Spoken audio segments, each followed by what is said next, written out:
할렐루야, 오늘도 말씀을 통해서 큰 은혜 받는 시간이 되길 원합니다. 오늘 본문은 하나님께서 사무엘을 통해서 이제 이스라엘의 새로운 왕을 세우시는 작업을 하게 되는데요. 하나님께서는 사무엘을 베들레헴 이새의 집으로 보내십니다. 사울이 자신을 죽일 것을 염려하자 하나님께서는 제사 드리러 왔다라는 그 명분을 주시면서 이렇게 말씀하세요. 이새를 제사에 청하라. 내가 내게 행할 일을 가르치리니 내가 내게 알게 하는 자에게 나를 위하여 기름을 부을지니라. 하나님께서는 새로운 왕을 선정하시기 위해서 사무엘에게 어려운 것을 맡기지 않으셨습니다. 훌륭한 면접관을 모집할 필요도 없었고요. 복잡한 절차도 필요 없었습니다. 좋은 가문을 찾아봐야 될 필요도 없었고요. 한 사람 한 사람 인물과 됨됨이를 파악해야 될 필요도 없었습니다. 그저 하나님께서 가르쳐 주시는 대로, 알려주시는 대로 선정만 하면 되는 것이었어요. 사무엘, 하나님께서 알려주시는 대로 새로운 왕을 선별하는 작업을 들어갑니다. 그들이 오매 사무엘이 엘리압을 보고 마음에 이르기를 여호와의 기름 부으실 자가 과연 주님 앞에 있도다 하였더니 사무엘이 처음 엘리압을 딱 봤을 때 외적 조건으로 볼 때는 충분히 나라를 잘 다스릴 것처럼 보였어요. 그래서 이 사람이면 기름 부을 만하다, 왕 될 만하다 이렇게 생각했습니다. 하지만 사무엘은 지금 자신의 판단 기준으로 행동할 수 없었습니다. 왜냐하면 하나님께서 가르쳐 주시고 알려주시는 대로 기름을 부으러 왔기 때문이에요. 오늘 우리의 인생길은 어떻습니까? 그 길에서 우리는 스스로의 판단과 가지고 있는 기준으로 길을 걸어갈 때가 있을지 모르겠습니다. 내 마음에 있는 기준이 내 삶을 이끌어가고요. 내 마음의 감정이 내 말과 행동을 이끌어가기도 합니다. 나의 마음에 합한 것, 나의 마음에 맞는 사람을 먼저 우리가 바라보기도 합니다. 사무엘처럼요. 하지만 우리는 다르게 살아야 됩니다. 예수의 생명으로 새 사람을 입었기 때문에 우리 스스로를 우리가 주장해서는 안 됩니다. 예수 그리스도께서 나를 주장하셔야 된다는 거예요. 내 감정이 나를 주장하면 안 되고 내가 가진 지식과 판단이 나를 주장해서는 안 됩니다.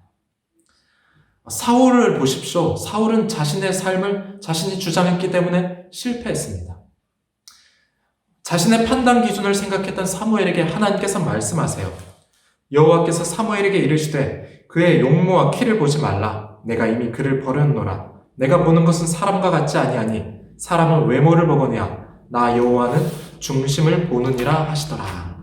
그렇습니다. 하나님께서는 중심을 보십니다. 우리의 마음 중심, 그 중심에 누가 있는지를 보세요.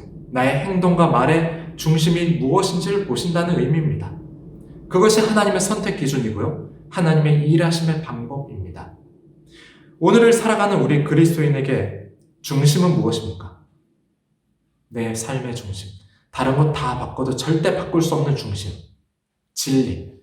그것은 예수 그리스도 아닙니까? 그분, 한 분이 나의 삶의 중심이 되어야 합니다. 그분의 말씀은 생명의 말씀이고요. 그분은 생명의 떡이 되십니다.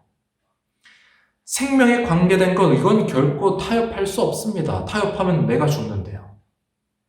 그분의 말씀에 생명의 떡이라면은 그 말씀에 순종하지 않고 말씀이 나를 주장하지 못하게 한다는 건 있을 수 없습니다. 그래서 우린 사울처럼 나를 주장해서는 안 돼요. 타협 불가능한 생명에 관한 것이기 때문입니다. 하나님은 사람을 흙으로 만드셨습니다. 그리고 그 코에 생기를 불어넣으셔서 생명이 되게 하셨어요. 즉, 사람은 영적인 존재라는 의미입니다. 물질적 존재가 아니고 영적인 존재입니다. 그래서 하나님과 교제하며 소통할 수 있는 존재로 만드셨어요. 그것이 인간의 본질입니다. 생명, 하나님과 교제하는 생명, 그것이 우리의 본질이에요. 흙은 우리의 본질이 아닙니다. 왜냐하면 죽으면 흙으로 돌아간다고 했어요. 이 땅의 것이기 때문에 다 내어놓고 가는 것입니다. 땅에 우리의 몸은 썩어버립니다.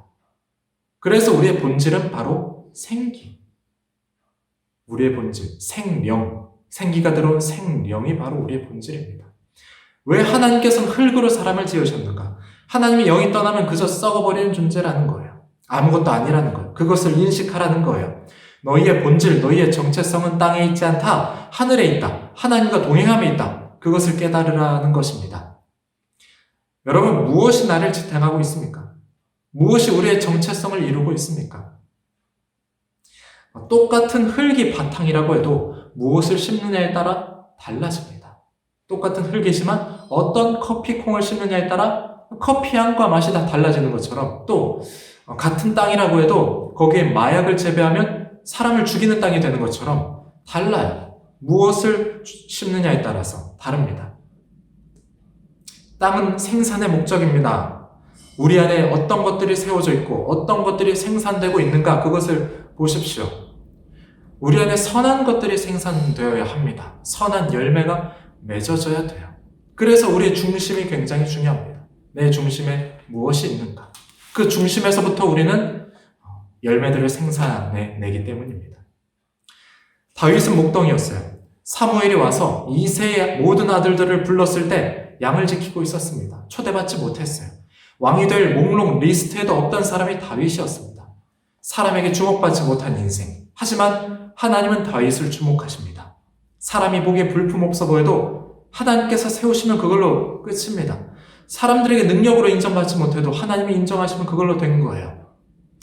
하나님께서 세우시기로 마음먹으면 배경, 어떤 스펙, 능력 상관없는 것입니다.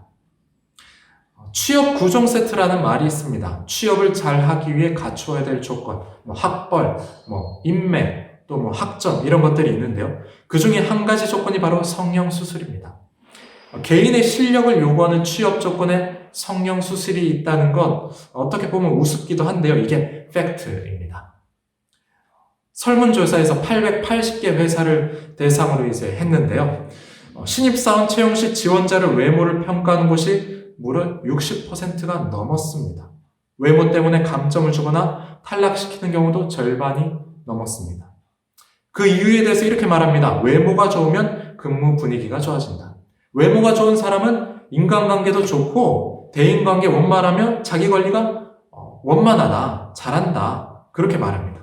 외모지상주의, 우리의 현실이기도 한데요. 좀 슬픕니다. 하지만 세상은 이렇지만 우리의 눈은 외적인 것을 판단할 때도 있지만 하나님은 다르시다는 거예요. 하나님은 다르다는 겁니다. 12절, 이에 사람을 보내어 그를 데려오매 빛이 붉고 그의 빛이 붉고 눈이 빼어나고 얼굴이 아름답더라. 여호와께서 이르시되 이가 그니 일어나 기름을 부으라 하시는지라.